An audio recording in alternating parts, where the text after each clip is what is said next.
The first thing you need to understand about family shame is that it has a voice. It speaks clearly, confidently, and it never asks permission before announcing itself to a room full of strangers. That voice belonged to my father, and on the day my brother received his Navy commendation, it cut through the ceremonial hall like a blade through silk. "She dropped out of the Navy," he said to the man beside him, not bothering to lower his volume. "Couldn't handle the pressure. My son, though, he's the real deal." I stood 30 feet away, wearing civilian clothes and carrying 30 years of secrets he'd never bothered to ask about. The words hit exactly as they always did, with the dull familiarity of an old wound that had learned to ache quietly. This wasn't anger I felt. Anger burns hot and fades fast. This was something colder, something that had been polished smooth by decades of repetition. The hall buzzed with the energy of proud families and decorated officers. Flags hung motionless in the climate-controlled air. The smell of fresh polish mixed with pressed uniforms created that particular atmosphere of military ceremony, where every detail mattered and nothing was left to chance. I had chosen my seat deliberately, far enough back to observe without being observed, close enough to witness my brother's moment without becoming part of the story. That was my mistake. I thought I could remain invisible. My father continued his conversation, gesturing toward the front where my brother stood with the other honorees. His voice carried that particular brand of certainty that comes from never having been corrected. "Different temperaments," he explained to his captive audience. "Some people are built for service, others aren't." The irony wasn't lost on me. I had learned to be invisible because visibility in my line of work often meant failure. For 3 decades, I had perfected the art of being the person in the room who saw everything and revealed nothing. I could read faces, assess threats, and calculate risks while maintaining the expression of someone thinking about grocery lists. It was a skill that had served me well in briefing rooms where the wrong word could cost lives, and it served me now as I listened to my father rewrite my history for public consumption. The ceremony began with the crisp efficiency that defines military tradition. Commands were given, honors rendered, speeches delivered with the kind of precision that comes from understanding that words, like weapons, must be handled with care. I found myself studying the faces around me, cataloging the different types of pride on display. There was the fierce, protective pride of mothers who had worried through deployments. There was the quiet satisfaction of fathers who understood sacrifice. There was the barely contained excitement of children who thought their parents were superheroes. And then there was my father's pride, which seemed to require an audience and a comparison. I watched my brother throughout the proceedings. He stood tall, focused, every inch the professional I knew him to be.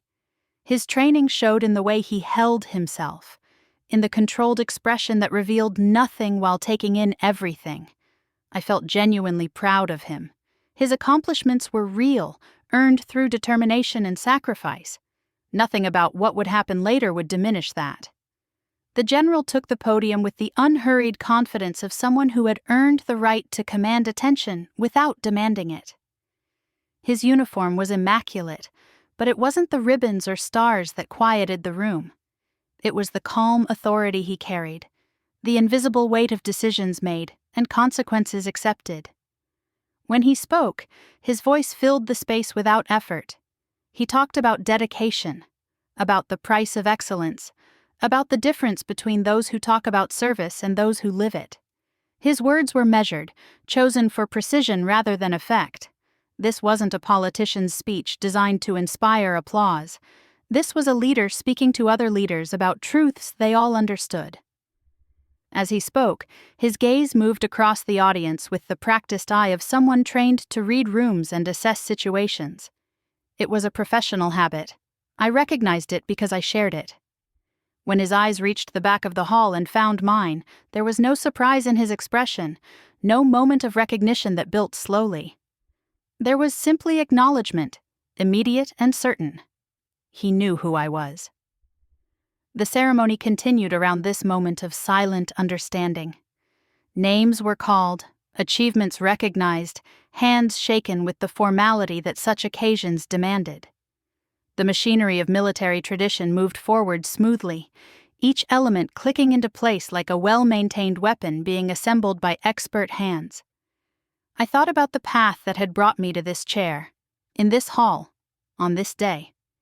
It hadn't been the path anyone expected when I first raised my right hand and took the oath.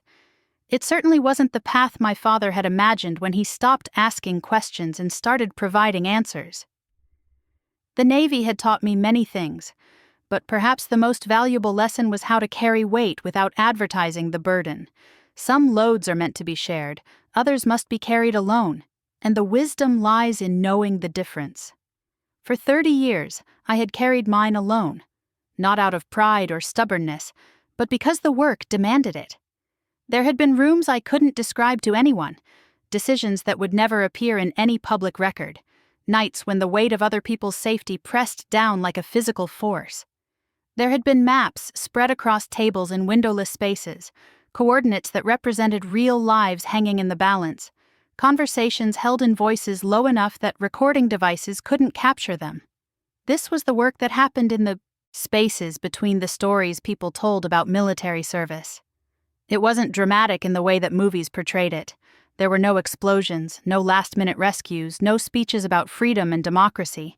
There was just the steady, relentless application of knowledge and judgment to problems that had no good solutions, only less bad ones.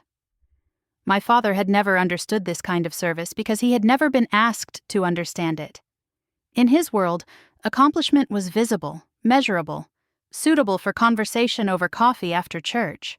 You could point to it, describe it, use it to fill the comfortable silences that occur when neighbors ask about your children's lives. My work had offered none of these conveniences. It had required a different kind of strength, the kind that doesn't announce itself, the kind that can endure being misunderstood for decades without breaking. It had taught me that the most important victories often happen in rooms where no one applauds, that the truest measure of success is often how many disasters never occur, because someone did their job correctly in the dark. The general reached the conclusion of his prepared remarks. The ceremony was nearly over. Families were shifting in their chairs, preparing for the reception that would follow. Cameras were being readied for photographs that would be treasured for generations. This should have been the moment when everything returned to normal, when the formal portion ended and the celebration began. Instead, the general paused. He adjusted the microphone slightly, a small gesture that somehow commanded absolute attention. The hall, which had been relaxing into the comfortable anticipation of completion, suddenly focused with laser intensity. "Before we conclude," he said, his voice carrying easily to every corner of the space, "I'd like to acknowledge someone in our audience today." The silence that followed was different from the respectful quiet that had marked the ceremony. This silence had weight, anticipation, the sense that something unscripted was about to unfold. I felt it in my chest, a tightening that had nothing to do with surprise and everything to do with recognition. He was about to speak my truth into existence. The general's eyes swept the room with deliberate precision, the kind of measured scan that missed nothing and revealed less. When his gaze settled on me, there was no hesitation, no moment of uncertainty, just the quiet certainty of someone who knew exactly what he was about to do. "We often speak about service in terms of what we can see," he continued, his voice steady and clear. "The uniforms, the ceremonies, the public recognition. But some of the most vital work happens in spaces where cameras never go, where stories are never told, where success is measured not by applause but by lives protected and missions accomplished." I remained perfectly still, hands folded in my lap, expression neutral. 30 years of training had taught me how to control every muscle in my face, how to breathe evenly when the world was shifting beneath my feet. The skill had served me well in briefing rooms where showing emotion could be interpreted as weakness, and it served me now as I felt the attention of the room beginning to turn. My father's voice had gone silent somewhere behind me. I could picture him, mouth slightly open, the words he'd been so confident about just minutes before suddenly feeling foreign on his tongue. The man beside him was probably nodding politely, unaware that the comfortable narrative he'd been fed was about to crumble like paper in rain. "The officer I'm referring to," the general said, his tone carrying the weight of absolute authority, "has spent 3 decades serving in ways that required absolute discretion. She has made decisions that affected operations across multiple theaters, saved countless lives through planning that never made headlines, and demonstrated the kind of quiet leadership that forms the backbone of everything we do." The word "she" rippled through the audience like a stone dropped in still water. Heads began to turn, searching, trying to identify who he was talking about. The families who had come to celebrate their loved ones now found themselves part of a different story entirely, one that was unfolding in real time without a script. I could feel my mother's presence somewhere in the crowd, probably pressing her hand to her chest in that gesture she made when she was processing information that didn't fit her understanding of the world. She had lived with the same story my father told, but unlike him, she had always seemed to suspect there were pieces missing. Now those pieces were being assembled in public by someone whose word carried the weight of absolute truth. "Some of you may know her as a family member, a daughter, a sister," the general continued, his voice carrying to every corner of the hall. "But I know her as someone whose judgment I have relied on in situations where failure was not an option. I know her as an officer whose discretion and competence have been instrumental in operations that will remain classified long after all of us are gone." The ceremonial hall, which had been designed for moments of public recognition, suddenly felt too small for the magnitude of what was being revealed. The air seemed thicker, charged with the electricity that comes when long-held assumptions are challenged by incontrovertible fact. I could hear the subtle sounds of people shifting in their chairs, the quiet intake of breath that happens when understanding dawns. My brother stood motionless at the front of the room, his training keeping him at attention even as I could see the questions forming behind his carefully controlled expression. He had grown up hearing the same story, believing the same narrative. The sister who couldn't handle military life was being rewritten before his eyes into someone he had never been allowed to know. The general's next words cut through the air with surgical precision. "Rear Admiral, would you please stand so we can properly acknowledge your service?" The title hung in the air like a bell that had been struck, its resonance spreading outward in waves that seemed to touch every person in the room. Rear Admiral. Not former sailor, not dropout, not cautionary tale. Rear Admiral. For a heartbeat, I considered remaining seated. The instinct for invisibility was strong, honed by decades of practice. I had spent my entire career avoiding moments like this, understanding that attention could be dangerous, that the safest place was often in the shadows where important work happened without fanfare. But this wasn't about me anymore. This was about truth, about the power of accurate information to correct false narratives that had taken root and grown wild in the absence of facts. This was about my brother, who deserved to know who his sister actually was. This was about my mother, who had carried quiet questions for years without asking them. This was even about my father, who needed to understand that silence didn't equal failure. I stood slowly, my movements deliberate and controlled. The hall seemed to hold its breath as I rose to my full height, shoulders back, chin level, every inch the officer I had always been, even when no one was looking. The civilian clothes I wore suddenly felt like a disguise that was being removed, revealing the person I had always been beneath the surface. The response was immediate and overwhelming. 200 Navy personnel rose as one, the sound of chairs scraping and fabric rustling creating a symphony of respect that filled every corner of the space. They didn't hesitate, didn't look around to see what others were doing. They simply stood, responding to rank and recognition with the automatic precision that defines military culture. The civilians in the audience followed more slowly, uncertainty giving way to understanding as they processed what they were witnessing. These were people who understood respect even when they didn't fully understand the context. They stood because something important was happening, something that demanded acknowledgement, even if they couldn't name exactly what it was. I remained standing, accepting the tribute with the same quiet dignity I had brought to every aspect of my career. I didn't smile, didn't wave, didn't make any gesture that would turn this moment into performance. I simply stood as who I was, allowing the truth to speak for itself without embellishment or explanation. The general nodded once, a small gesture that somehow contained volumes of professional respect and personal acknowledgement. He understood the weight of what he had just done, the way he had shifted the narrative not just for this room but for this family.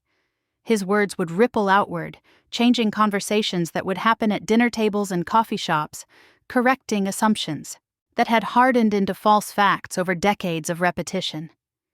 Behind me, I could feel the shock radiating from where my father sat. The confident voice that had been explaining my failures just minutes before had fallen completely silent. The story he had told so many times with such certainty had just been revealed as fiction by someone whose authority was unquestionable.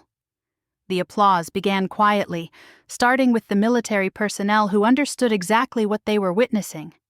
It grew as others joined in, building into something that felt less like celebration and more like acknowledgement, the kind of recognition that comes when truth finally has its moment to stand in the light. I remained standing until the applause faded, until the hall returned to that charged silence that follows significant moments. Only then did I take my seat, the same deliberate movement I had used to stand, controlled and purposeful. I had said nothing, explained nothing, defended nothing. The facts had spoken for themselves, delivered by someone whose word carried more weight than any protest I could have offered. The ceremony concluded with the same precision it had begun, but everything had changed. The reception that followed would be different now, filled with conversations that started with confusion and moved toward understanding. The drive home would be quieter, heavy with the weight of revelations that demanded processing. And somewhere in that packed hall, my father was learning what I had known all along: that silence doesn't equal absence, that mystery doesn't mean failure, and that some stories are too important to be told by people who were never there to witness them.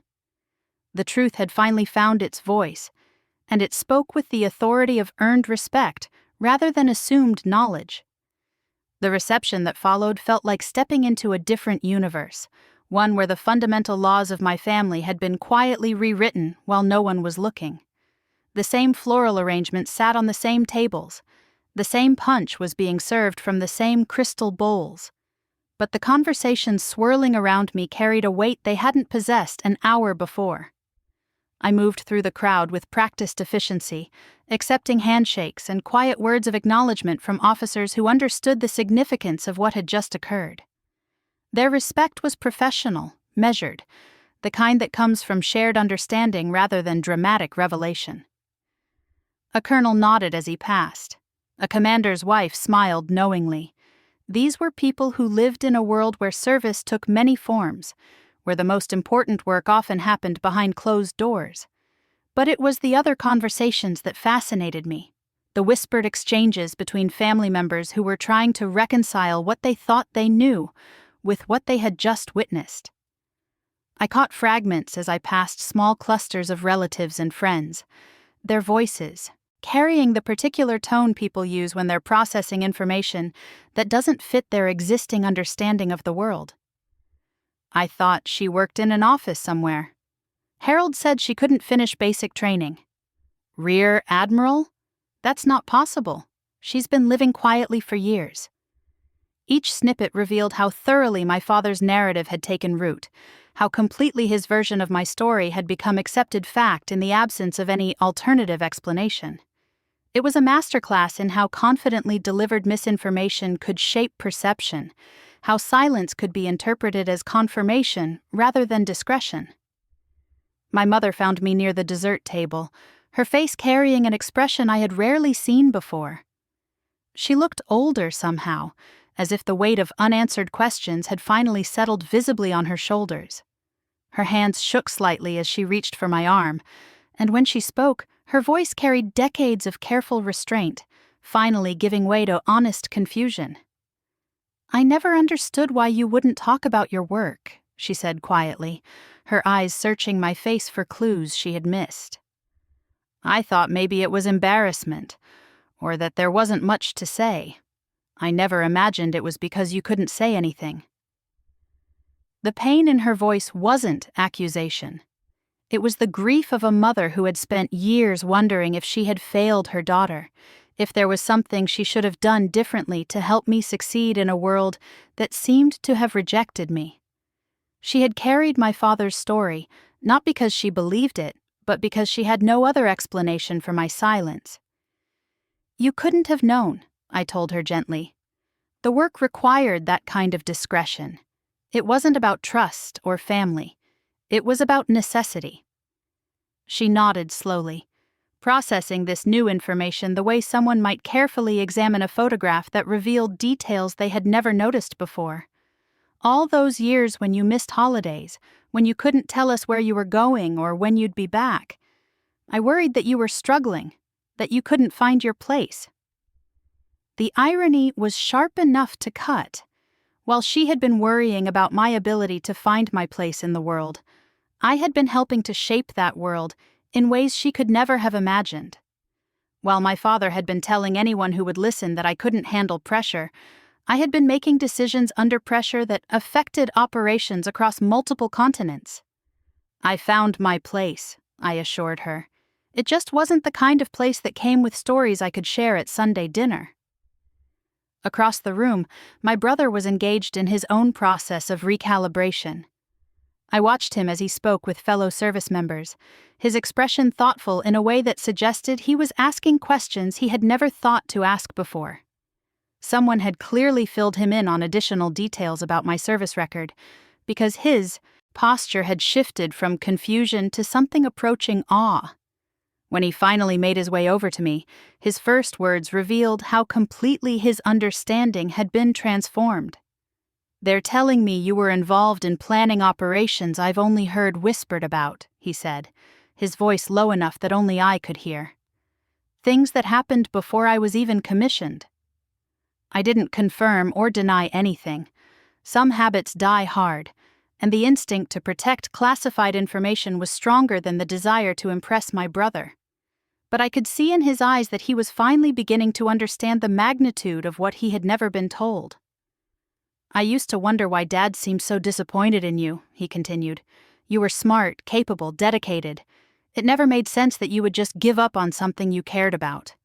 Now I realize you never gave up on anything." The conversation we should have had years ago was finally beginning, but it was happening in a reception hall full of strangers, with the weight of public revelation pressing down on both of us. There would be time later for the deeper discussions, for the sharing of experiences that had been kept separate for too long. For now it was enough that he was seeing me clearly for the first time. My father remained conspicuously absent from these conversations.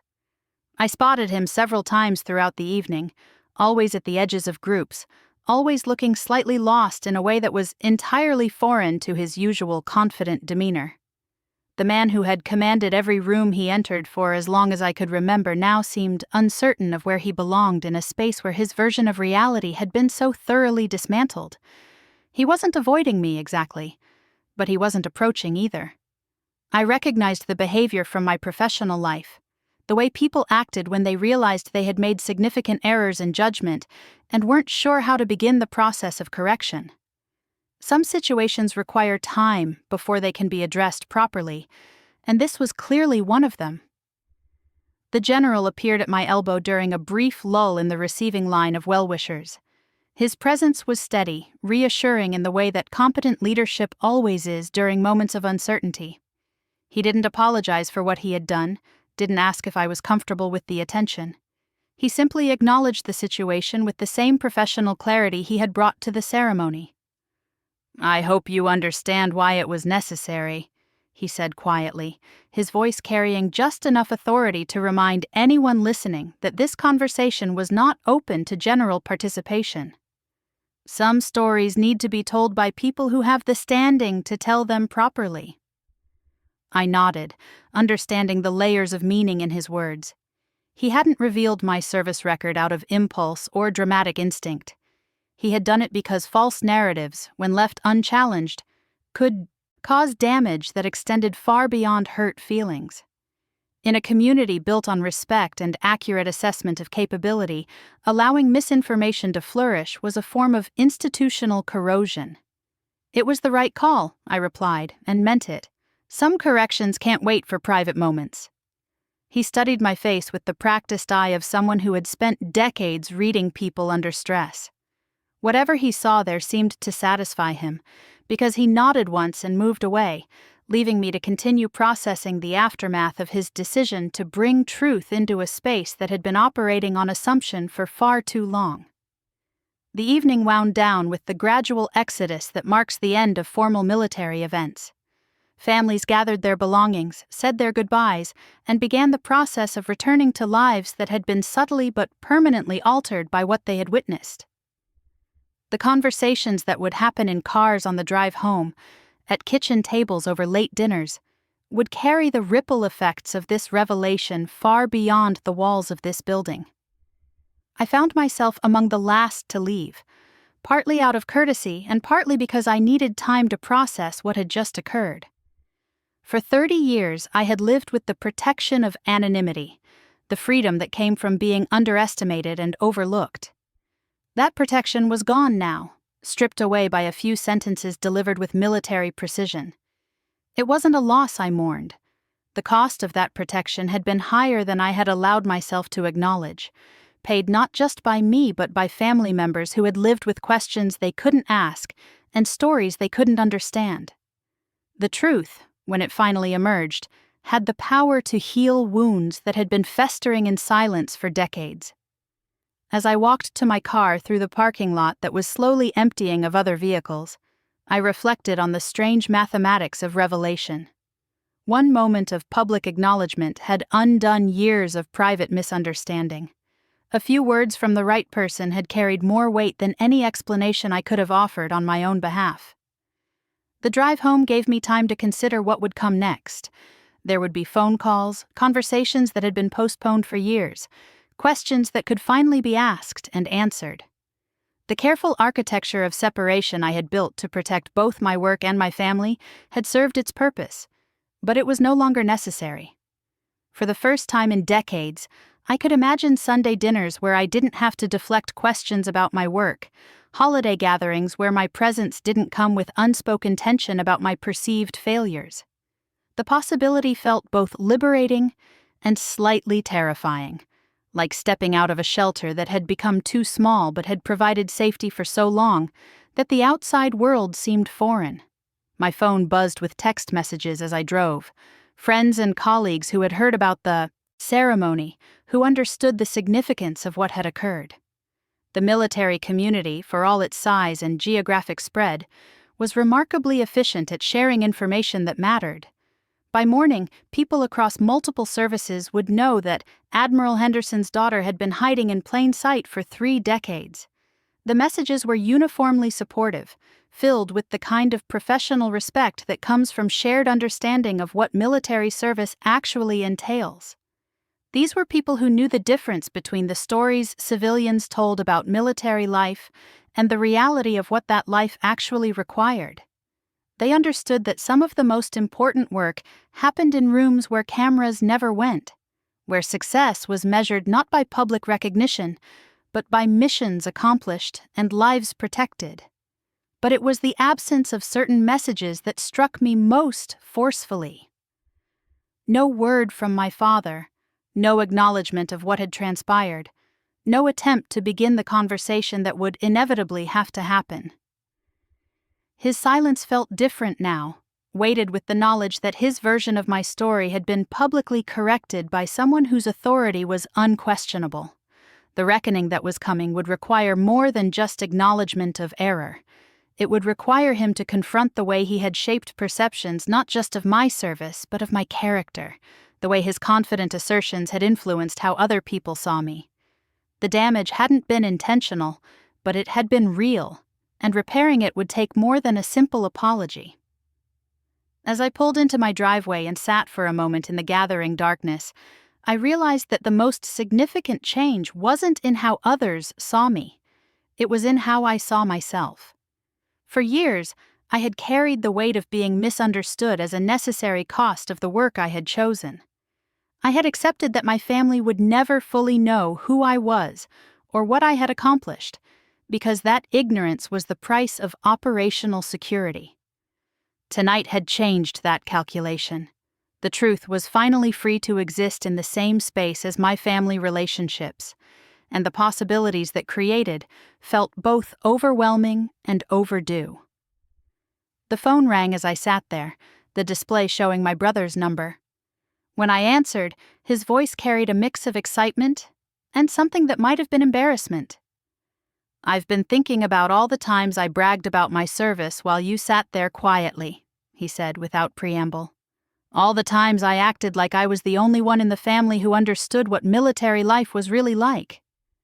I could hear the genuine discomfort in his voice, the recognition that he had been operating with incomplete information for years. It wasn't his fault, but the realization was clearly weighing on him. "You couldn't have known," I told him, echoing the words I had spoken to my mother earlier.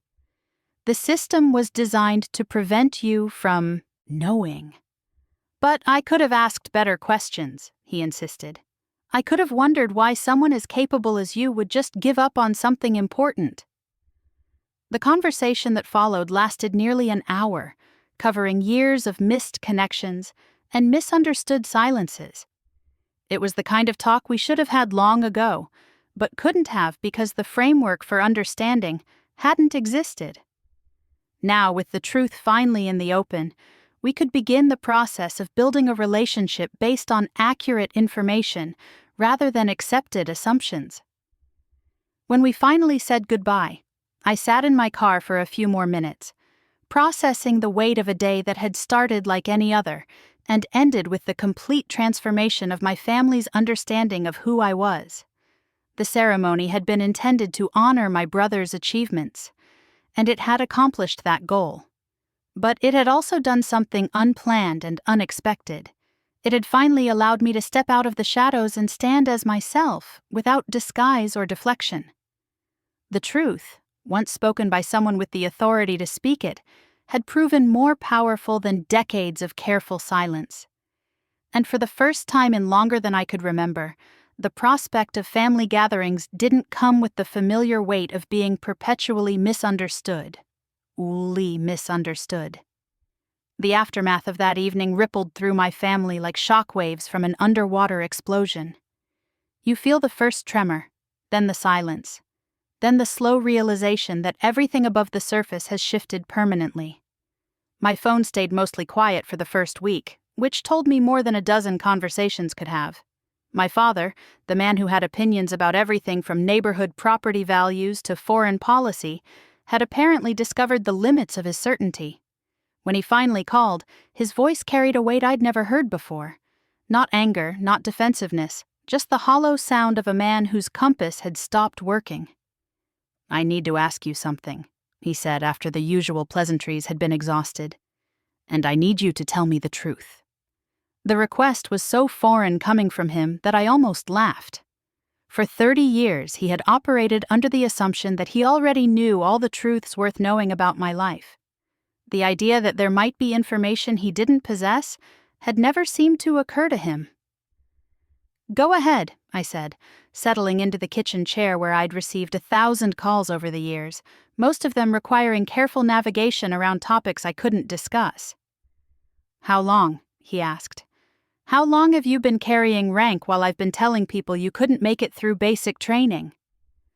The question hung between us like a bridge neither of us was sure would hold our weight. I could have softened it, could have found a way to minimize his embarrassment or reduce the scope of his error. Instead, I chose precision. 28 years, I said quietly. "I made lieutenant commander while you were telling the neighbors I couldn't handle military discipline. I made commander while you were explaining to church friends that I wasn't cut out for service. I made captain while you were using me as an example of someone who started something she couldn't finish." The silence that followed stretched long enough for me to wonder if the call had dropped. When he spoke again, his voice had aged a decade in the space of a single conversation. "Jesus," he whispered, 28 years. I waited. Some realizations need space to breathe before they can be properly examined.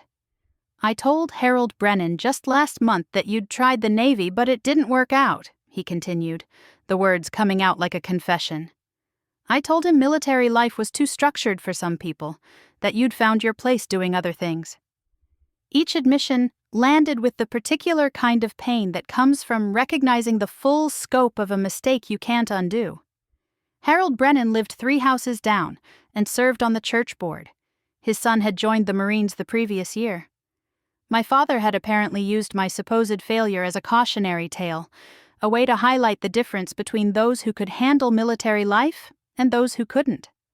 "Why didn't you ever correct me?" he asked, and for the first time there was genuine anguish in his voice.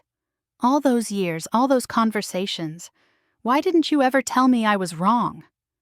The question revealed how fundamentally he misunderstood the nature of the work I'd done. In his world, accomplishments were meant to be shared, discussed, celebrated at Sunday dinners and neighborhood barbecues. The idea that achievement might require silence was foreign to everything he believed about success and family. "Because my work required that kind of discretion," I explained patiently. "There were operations, decisions, information that couldn't be discussed with anyone who didn't have a need to know. That included family. It included you." "But surely you could have told me something," he pressed. "Surely there was some way to let me know I was making a fool of myself." I considered that carefully. There had been moments over the years when his mischaracterizations had stung more than others, times when I'd been tempted to offer some small correction that might have nudged his understanding in the right direction. But operational security wasn't a suggestion, it was a requirement, and the habits of discretion, once established, had proven remarkably difficult to break. "The rules weren't flexible," I said finally, "and after a while, it became easier to let you think what you needed to think than to try to explain why I couldn't explain." He absorbed this with the slow deliberation of someone learning that the fundamental assumptions of his worldview had been incorrect for decades. When he spoke again, his voice carried a new quality, something that might have been respect mixed with bewilderment. "Rear Admiral," he said, testing the words like someone learning a foreign language. "My daughter is a Rear Admiral in the United States Navy." "Was," I corrected gently. "I retired 6 months ago." "Was a Rear Admiral," he repeated, making the adjustment with careful precision. "And I've been telling people for years that you dropped out." The weight of that realization settled over our conversation like snow, muffling everything else until only the essential truth remained visible. For nearly 3 decades, he had been authoring a version of my life that bore no resemblance to reality. He had done it confidently, consistently, shaping how neighbors and friends and distant relatives understood who I was and what I had accomplished. "I need to fix this," he said suddenly. "I need to call people, explain that I was wrong, that I didn't understand." "Dad," I said carefully, recognizing the impulse but understanding its limitations. "You can't unsay 30 years of conversations, and honestly, trying to correct every person you've ever spoken to about this would probably create more confusion than clarity." He was quiet for a long moment, processing the mathematics of mistake and repair. Some damage doesn't yield to simple correction. Some stories, once told often enough, take on a life of their own that persists even after the truth emerges. "Then what do I do?" he asked, and the vulnerability in his voice was so complete that I felt something shift in my chest. "How do I live with knowing that I've been wrong about something this important for this long?" It was the question of a man who had suddenly discovered that his judgment, which he had trusted implicitly for 7 decades, was capable of catastrophic error. The realization wasn't just about me or my service record, it was about the reliability of his own perceptions, the possibility that other certainties he carried might be equally unfounded. You start telling the truth going forward, I said. When people ask about me now, you tell them I served for 30 years and retired as a Rear Admiral. You don't need to explain how you got it wrong before. You just need to get it right from now on. The simplicity of the solution seemed to surprise him. He had been preparing for some elaborate process of public correction, some formal acknowledgement of error that would match the scope of his mistake. Instead, I was offering him the possibility of quiet adjustment, the chance to realign his narrative with reality without requiring him to catalog every previous misstatement. "And you're okay with that?" he asked. "You're okay with me just moving forward?" I thought about the question carefully. For years I had carried the weight of being misrepresented without complaint, understanding that the work I'd chosen came with personal costs that couldn't be avoided. The desire for vindication, for public correction of the record, was natural, but it wasn't necessary. "I'm okay with the truth being told," I said. "I don't need an apology tour. I just need accuracy." The conversation that followed covered ground we had never explored together. He asked questions about my career that revealed how little he had understood about military structure, about the difference between various services, about what it actually meant to hold the rank I had achieved. His ignorance wasn't willful, I realized. It was simply the product of assumptions that had hardened into false facts over time. When we finally hung up, I sat in my kitchen for a long time, processing the strange sensation of being known by my father for the first time in my adult life. The conversation had been painful for both of us, but it had also been necessary. Some truths create wounds when they emerge, but they also prevent the deeper damage that comes from living with fundamental misunderstandings. My mother called the next day, her voice carrying a different quality than it had in years. She sounded lighter somehow, as if a weight she hadn't realized she was carrying had suddenly been lifted. "Your father told me about your conversation," she said without preamble. "He's been sitting on the back porch for hours, just thinking. I haven't seen him this quiet since his father died." I could picture him there, in the chair he'd claimed as his own years ago, staring out at the yard he maintained with military precision. He was a man who prided himself on understanding the world around him, on having opinions about everything and the knowledge to back them up. Discovering that he had been fundamentally wrong about something so close to home would require a complete recalibration of his self-image. "How are you handling all of this?" my mother asked gently. "It can't be easy having your privacy stripped away like that." The question revealed her own process of adjustment. For years, she had lived with my father's version of my story, accepting it not because she necessarily believed it, but because she had no alternative explanation for my silence.